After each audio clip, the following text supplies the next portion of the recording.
জুমার দিনকে বিষ্ণু ইসা ইসলাম বলেছেন হাদা ইয়াউমুল ঈদ, হাদা ইয়াউমুন জাআলাহুল্লাহু লাকুম ঈদান।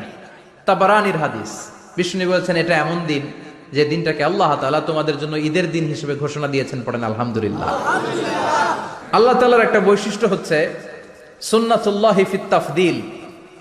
এক এক জিনিসের উপর আল্লাহ এক এক জিনিসকে বৈশিষ্ট্যমণ্ডিত করেন, মর্যাদা দান করেন। ফাদ্দালা জামানান আলা জামান কামা ফাদ্দালা মাকানান আলা মাকান, ইনসানান আলা ইনসান। আল্লাহ ব্যক্তির উপর ব্যক্তিকে প্রাধান্য দেন, আল্লাহ সময়ের উপর সময়কে প্রাধান্য দেন, আল্লাহ স্থানের উপর স্থানকে প্রাধান্য দেন। এটা আল্লাহর সুন্নাত।